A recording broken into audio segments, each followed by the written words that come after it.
नमस्कार दोस्तों, मैं नरेंद्र आप सभी साथियों का जीके क्लासेज में हार्दिक स्वागत और अभिनंदन करता हूं। साथियों, मैं आशा करता हूं कि आप और आपका परिवार स्वस्थ और सकुशल होंगे और आपकी तैयारी बहुत अच्छे तरीके से चल रही होगी। तो जो भी साथी यूपी बीएड प्रवेश परीक्षा की तैयारी कर रहे हैं, सभी लोग जल्दी से क्लास में जुड़ जाएं। अगर आप किसी भी प्रतियोगी परीक्षा की तैयारी कर रहे हैं तो भी इस क्लास को देख सकते हैं, क्योंकि सामान्य हिंदी सभी परीक्षाओं में पूछी जाती है और हम लोग सामान्य हिंदी के बहुत ही महत्वपूर्ण चैप्टर क्रिया के बारे में बात कर रहे हैं और ये क्रिया की तीसरी क्लास है। अगर आपने इससे पहले की 2 क्लासों को नहीं देखा है तो इस वीडियो का डिस्क्रिप्शन बॉक्स ज़रूर चेक कीजिएगा, वहाँ पे आपको सभी क्लासों की प्लेलिस्ट का लिंक मिल जाएगा। तो सभी लोग जो साथी चैनल पे नए आते हैं, सबसे पहले चैनल को सब्सक्राइब कर लेंगे, बेल आइकन को प्रेस कर देंगे और साथ ही आप हमारे टेलीग्राम चैनल को भी ज्वाइन कर सकते हैं। इसका लिंक आपको वीडियो के डिस्क्रिप्शन बॉक्स में मिल जाएगा। क्लास अगर आपको पसंद आती है तो लाइक कर दीजिए, शेयर कर दीजिए और कमेंट बॉक्स में कमेंट करके ज़रूर बताइएगा कि क्लास आपको कैसा लगा। तो मैंने आपको बताया कि हम लोग बात कर रहे हैं क्रिया के बारे में और क्रिया क्या होती है, क्रिया का निर्माण कैसे होता है, धातु क्या होता है, धातु के 2 प्रकार कौन कौन से हैं, मूल धातु क्या है, यौगिक धातु क्या है, इन सभी के बारे में हम लोगों ने पिछली क्लास में डिस्कस कर चुके हैं। हम लोग क्रिया के भेद के बारे में हम लोगों ने बात कर लिया है। निर्माण के आधार पर क्रिया के 2 भेद हैं, मूल क्रिया यानी मूल धातु या यौगिक, ये दोनों क्या होते हैं इसके बारे में हम लोगों ने बात कर चुके हैं। रचना या क्रम के आधार पर क्रिया के 2 भेद होते हैं, सकर्मक और अकर्मक क्रिया। सकर्मक क्रिया क्या होती है, अकर्मक क्रिया क्या होती है, इन पर भी हमने विस्तार से चर्चा किया है। सकर्मक और अकर्मक क्रिया की पहचान कैसे कर सकते हैं ये भी मैं आपको बता चुका हूँ। आज की इस क्लास में हम लोग बात करेंगे कि संरचना के आधार पर क्रिया के 5 भेद होते हैं, संयुक्त क्रिया, प्रेरणार्थक क्रिया, नाम धातु क्रिया और पूर्वकालिक क्रिया और कृदंत क्रिया। इन 5 क्रियाओं के बारे में बात करेंगे और उसके बाद हम लोग अगली क्लास में बात करेंगे प्रयोग के आधार पर क्रिया के 3 भेद होते हैं, सामान्य क्रिया, सहायक क्रिया और सजातीय क्रिया। प्रयोग व संरचना के आधार पर आपसे जब पूछे क्रिया का कितना भेद होता है तो 8 भेद होता है। क्रिया के कुछ अन्य भेद भी होते हैं, इसके बारे में भी हम लोग बात करेंगे, क्रियार्थक क्रिया, अनुकरणात्मक क्रिया, विधि क्रिया और तत्कालिक क्रिया। तो चलिए बात करते हैं, आज की इस क्लास की शुरुआत करते हैं और इस सभी को हम लोगों ने डिस्कस कर चुके हैं, ये सभी हम लोग पढ़ चुके हैं और आज की इस क्लास में हम लोग बात करने वाले हैं प्रयोग या संरचना के आधार पर क्रिया के 8 भेद होते हैं, जिसमें से संरचना के आधार पर क्रिया के 5 भेद होते हैं और प्रयोग के आधार पर क्रिया के 3 भेद होते हैं और हम केवल बात करने वाले हैं संरचना के आधार पर क्रिया के भेद। तो संरचना के आधार पर क्रिया के 5 भेद हैं, जिसमें से पहला है आपका संयुक्त क्रिया। संयुक्त क्रिया क्या होता है चलिए बात करते हैं। तो दोस्तों, संयुक्त का अर्थ होता है जुड़ना। संयुक्त का अर्थ होता है जुड़ना। यदि एक वाक्य में एक कार्य को बताने के लिए 2 या 2 से अधिक क्रियापद संयुक्त रूप से जुड़कर प्रयुक्त होती है तब उसे संयुक्त क्रिया कहते हैं। यदि एक वाक्य में एक ही कार्य को बताने के लिए 2 या 2 से अधिक क्रिया जुड़कर प्रयुक्त हो तो इस प्रकार की क्रिया को संयुक्त क्रिया कहते हैं। संयुक्त क्रिया की पहचान करने का सबसे आसान तरीका है कि संयुक्त क्रिया वाले वाक्य में 2 क्रिया होंगे और एक कर्ता होगा।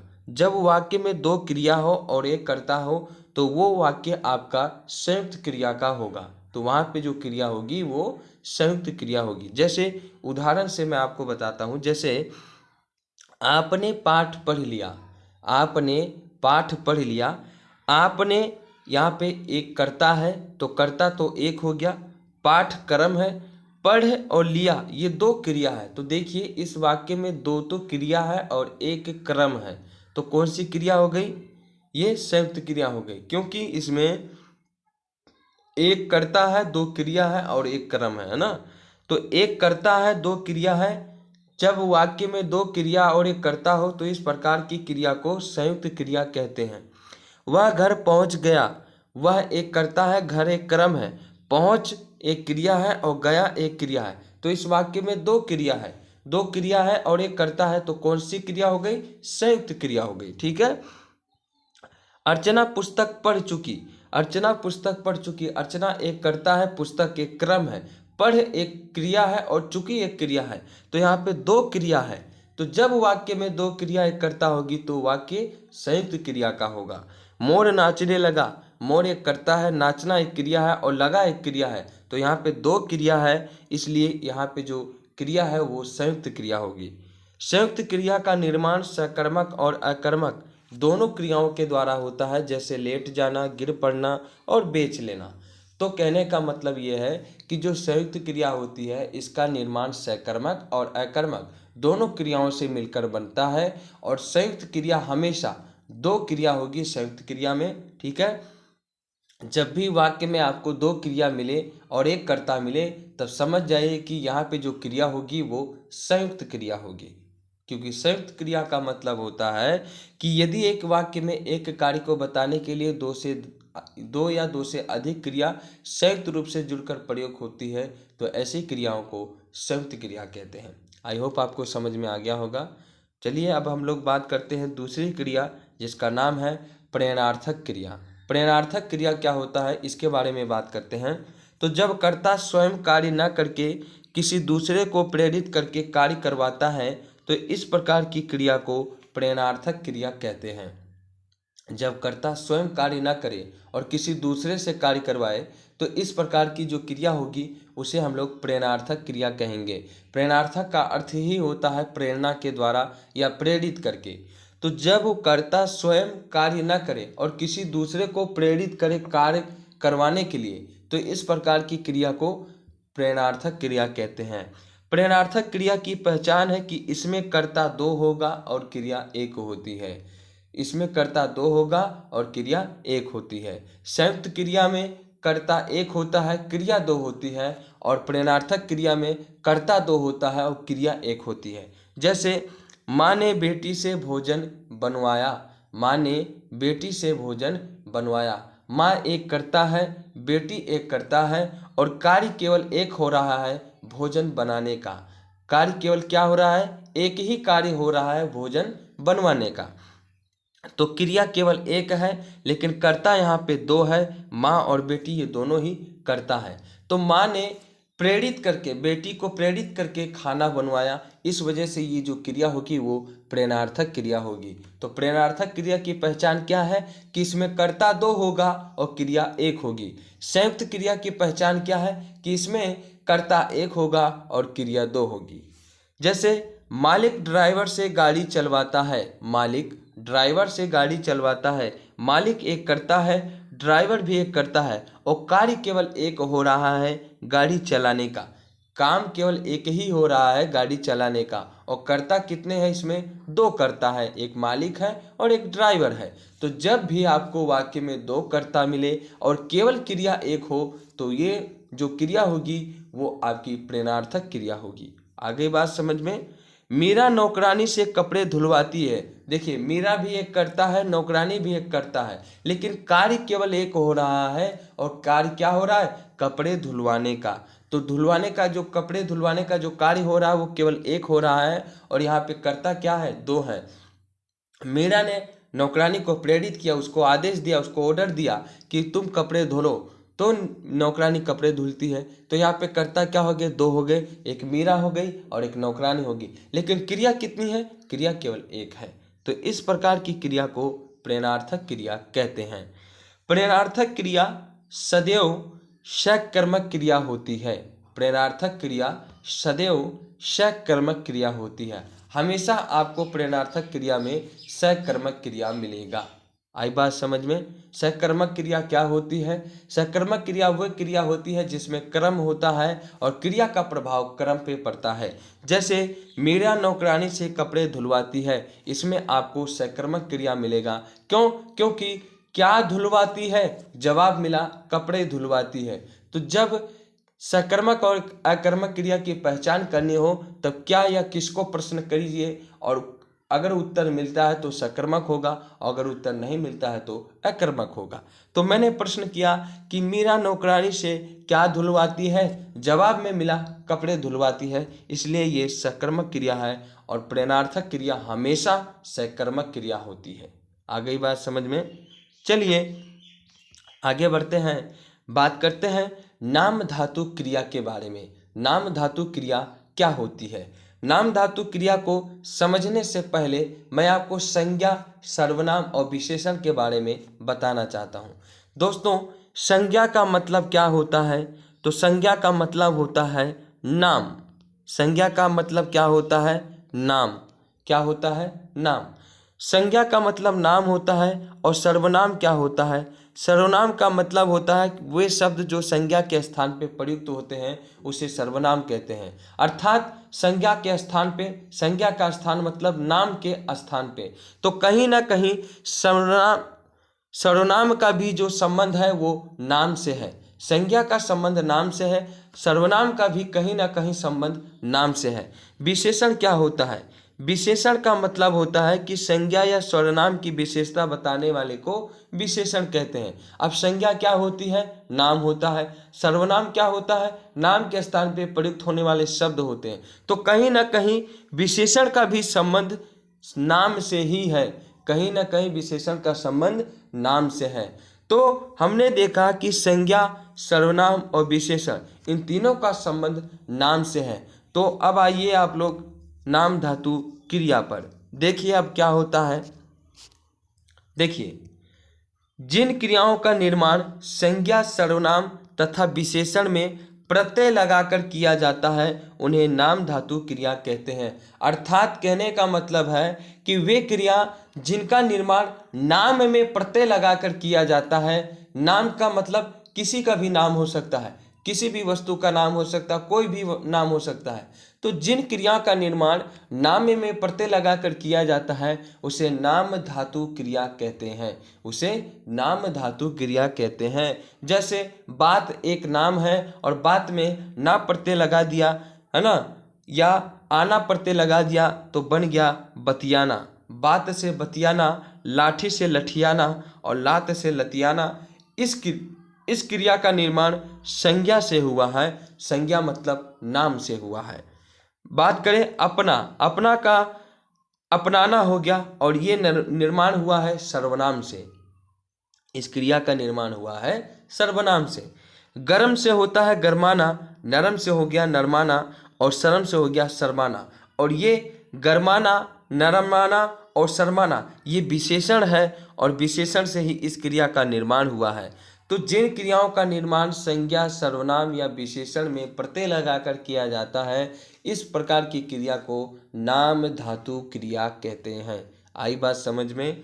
क्योंकि संज्ञा का संबंध नाम से होता है और सर्वनाम का संबंध संज्ञा से होता है, अर्थात नाम से ही होता है। और संज्ञा और सर्वनाम की विशेषता बताने वाले को विशेषण कहते हैं। तो जब किसी क्रिया का निर्माण नाम में प्रत्यय लगाकर किया जाता है तो इस प्रकार की क्रिया को हम लोग नाम धातु क्रिया कहते हैं। ठीक, उदाहरण आपके सामने है। बात एक संज्ञा है और इससे जो आना प्रत्यय लगाने से जो क्रिया बनी वो हो गया बतियाना।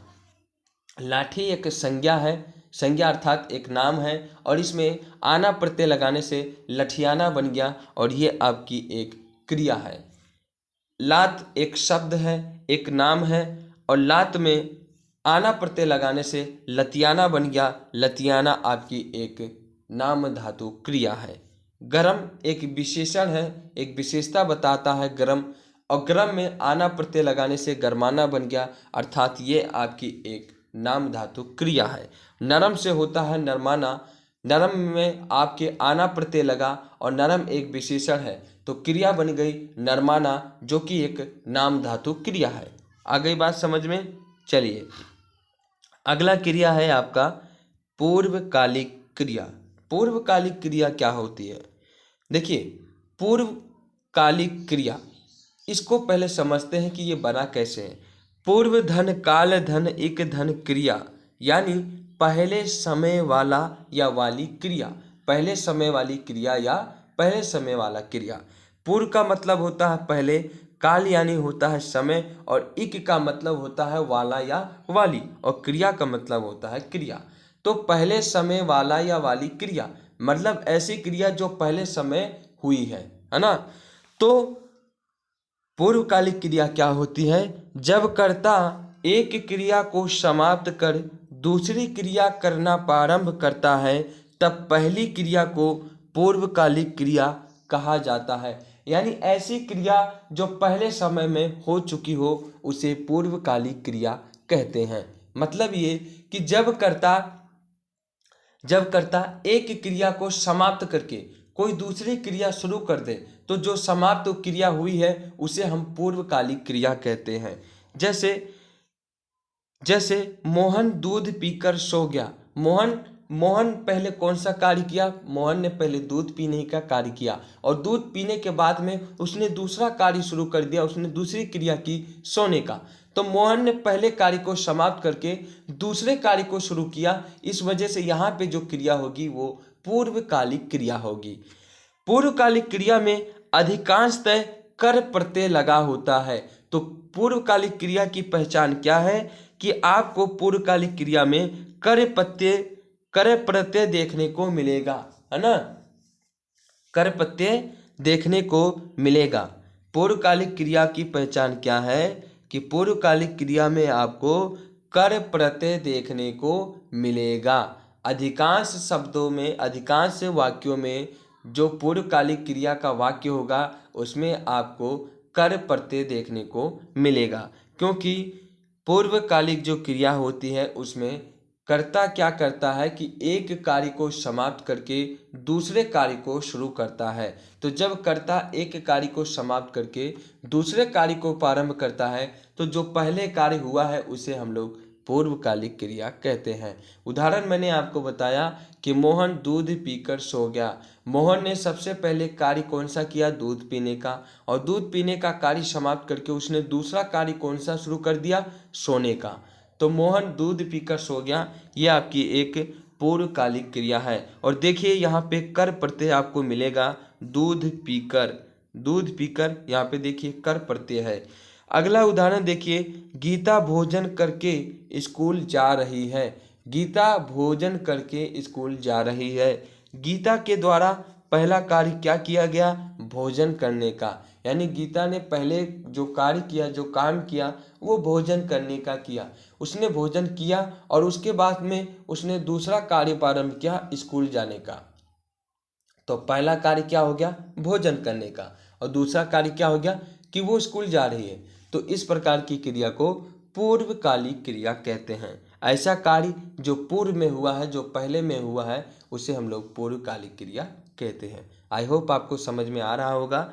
तो हम लोगों ने अभी तक बात किया संयुक्त क्रिया के बारे में। संयुक्त क्रिया के बाद में हमने बात किया प्रेरणार्थक क्रिया के बारे में, और प्रेरणार्थक क्रिया के बाद में हमने बात किया नाम धातु क्रिया के बारे में, और उसके बाद हमने बात किया पूर्वकालिक क्रिया के बारे में। चलिए अब बात करते हैं कृदंत क्रिया क्या होती है, कृदंत क्रिया की पहचान कैसे कर सकते हैं। तो कृदंत क्रिया का मतलब है कि जब क्रिया के मूल रूप में ना प्रत्यय को छोड़कर, हमने बात किया था कि धातु वे होती है जिसमें ना प्रत्यय लगाने से क्रिया का निर्माण होता है। और कृदंत क्रिया के बारे में बात करें तो ऐसी क्रिया जिसमें ना प्रत्यय को छोड़कर अन्य किसी प्रत्यय को लगाने से क्रिया का निर्माण होता है उसे कृदंत क्रिया कहते हैं। जब क्रिया के मूल रूप में ना प्रत्यय को छोड़कर शेष अन्य प्रत्यय को लगाकर क्रियापदों का निर्माण किया जाता है तो उसे कृदंत क्रिया कहते हैं। उसे क्या कहते हैं? कृदंत क्रिया कहते हैं। तो हमेशा याद रखिए कृदंत क्रिया की पहचान ये होगी कि उसमें ना प्रत्यय नहीं होगा, है ना। जैसे मूल क्रिया है खा। खा एक धातु है, खा धातु है, ठीक है। और इसमें अगर हम लोग ना प्रत्यय लगा दें तो खाना हो जाएगा, ठीक। लेकिन ना प्रत्यय नहीं लगाना है। खा एक धातु है, एक मूल क्रिया है, और इसमें कर ता या एगा प्रत्यय लगाने से, कर ता या एगा प्रत्यय लगाने से इस जो नई क्रिया बनेगी उसे हम लोग कृदंत क्रिया कहेंगे। जैसे खा एक धातु है और इसमें कर प्रत्यय लगा दिया तो खाकर एक नई क्रिया बनी, इसे हम लोग कृदंत क्रिया कहेंगे। ता प्रत्यय लगाने से खाता बनता है और ये एक नई क्रिया है, इसे कृदंत क्रिया कहेंगे। और एगा प्रत्यय लगाने से खाएगा बनेगा जो कि एक नई क्रिया है। पी में कर प्रत्यय लगाने से पीकर बना या पीता बना या पिएगा, तो ये एक कृदंत क्रिया है। क्योंकि इसमें ना प्रत्यय को छोड़कर अन्य प्रत्यय का प्रयोग किया गया है। सो धन कर सोकर, या सो धनता सोता, या सो धन एगा सोएगा। तो ये कौन सी क्रिया हो गई? कृदंत क्रिया हो गई। लिख एक मूल क्रिया है, एक मूल धातु है, और इसमें जब हम लोग कर प्रत्यय लगा देंगे तो लिख कर, ता लगा देंगे तो लिखता, और एगा लगा देंगे तो लिखेगा। तो लिखकर, लिखता, एगा, ये एक नई क्रिया है और इस क्रिया को हम लोग कृदंत क्रिया कहेंगे। तो जब मूल क्रिया रूप में ना प्रत्यय को छोड़कर अन्य किसी प्रत्यय को लगाकर नई क्रिया बनाई जाती है तो उसे कृदंत क्रिया कहते हैं। चल एक धातु है, इसमें कर प्रत्यय लगा दीजिए चलकर, ता प्रत्यय लगा दीजिए चलता, एगा प्रत्यय लगा दीजिए चलेगा। तो ये कौन सी क्रिया हो गई? तो ये आपकी हो गई कृदंत क्रिया। पढ़, पढ़ में कर प्रत्यय लगा दीजिए पढ़कर, ता लगा दीजिए पढ़ता, एगा लगा दीजिए पढ़ेगा। तो ये क्रिया कौन सी हो गई? कृदंत क्रिया हो गई। तो कहने का मतलब ये है साथियों कि जब मूल रूप में, जब क्रिया के मूल रूप में ना प्रत्यय को छोड़कर, ना प्रत्यय नहीं लगाना है, ना प्रत्यय के अलावा जितने भी प्रत्यय हैं अगर आप वो लगा देते हैं और जो नई क्रिया बनेगी उसे हम लोग कृदंत क्रिया कहेंगे। कृदंत क्रिया कहेंगे। आई बात समझ में? तो हम लोगों ने आज की इस क्लास में बात किया प्रयोग या संरचना के आधार पर क्रिया के 8 भेद होते हैं, जिसमें संरचना के आधार पर क्रिया के 5 भेद होते हैं और प्रयोग के आधार पर क्रिया के 3 भेद होते हैं। लेकिन हम लोगों ने इस क्लास में केवल संरचना के आधार पर क्रिया के 5 भेद, संयुक्त क्रिया, प्रेरणार्थक क्रिया, नाम धातु क्रिया, पूर्वकालिक क्रिया और कृदंत क्रिया के बारे में बात किया। संयुक्त क्रिया का मतलब होता है कि जब वाक्य में एक कार्य को करने के लिए 2 क्रियापद प्रयुक्त हों तो उसे संयुक्त क्रिया कहते हैं। जैसे आपने पाठ पढ़ लिया, आपने एक कर्ता है, पाठ एक क्रम है, और पढ़ना और लिया ये 2 कार्य हो रहा है, इस वजह से ये संयुक्त क्रिया होगी। उसके बाद में हम लोगों ने प्रेरणार्थक क्रिया के बारे में बात किया। प्रेरणार्थक क्रिया का मतलब होता है प्रेरित करके या प्रेरणा देके कार्य को करवाना। जब कर्ता स्वयं कार्य ना करे और किसी दूसरे को प्रेरित करे या प्रेरणा दे कार्य करने को, तो ऐसी क्रिया को प्रेरणार्थक क्रिया कहते हैं। और प्रेरणार्थक क्रिया में 2 कर्ता होता है और एक क्रम होता है। 2 कर्ता होता है और एक क्रम होता है और एक क्रिया होती है।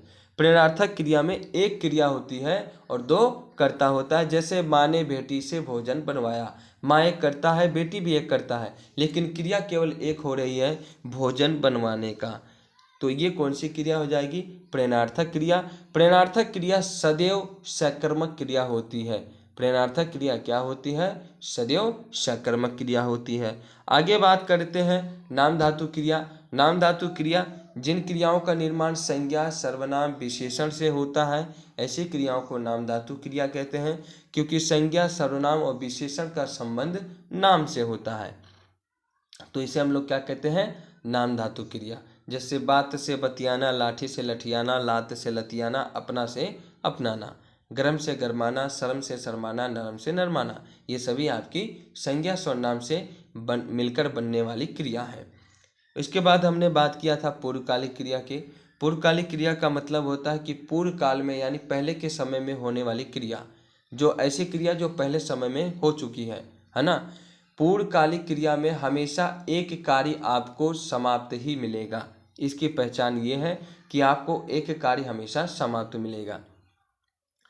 जब कर्ता एक क्रिया को समाप्त करके दूसरा कार्य शुरू कर देता है तो इस प्रकार की क्रिया को पूर्वकालिक क्रिया कहते हैं। पूर्वकालिक क्रिया की पहचान ये है कि पूर्वकालिक क्रिया में आपको कर प्रत्यय मिलेगा। कर प्रत्यय आपको पूर्वकालिक क्रिया में मिलेगा। जैसे मोहन दूध पीकर, देखिए कर प्रत्यय आया, तो जैसे मोहन दूध पीकर सो गया, पूर्वकालिक क्रिया है। गीता भोजन करके स्कूल जाती है, पूर्वकालिक क्रिया है। ठीक है। इसके बाद में हमने बात किया कृदंत क्रिया।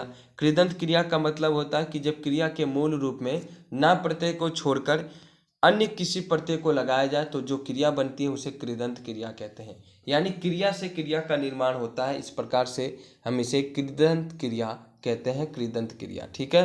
कृदंत क्रिया में क्या होता है कि मूल क्रिया में ना प्रत्यय को छोड़कर अन्य शेष प्रत्यय लगाया जाता है।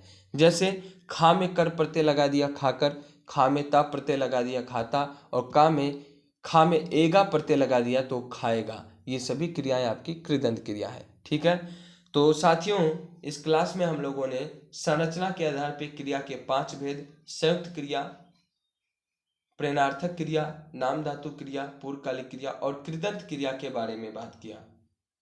आई होप आपको समझ में आया होगा, किसी भी प्रकार का कोई दिक्कत नहीं आया होगा।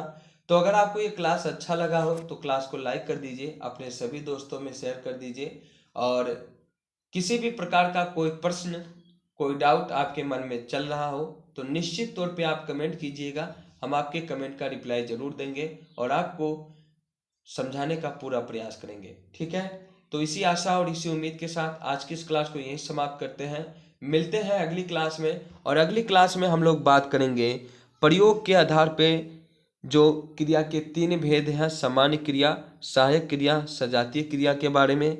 इसके अलावा बात करेंगे क्रिया के अन्य भेद, क्रियार्थक क्रिया, अनुकरणात्मक क्रिया क्या होता है, विधि क्रिया क्या होता है और तत्कालिक क्रिया क्या होता है। तो इन सभी के बारे में हम लोग अगली क्लास में बात करेंगे, और अगली क्लास में आपकी क्रिया जो है वो समाप्त हो जाएगी। ठीक है, तो मिलते हैं अगली क्लास में, तब तक के लिए आप सभी साथियों का बहुत बहुत धन्यवाद। Thank you, thanks for watching. जय हिंद, जय भारत।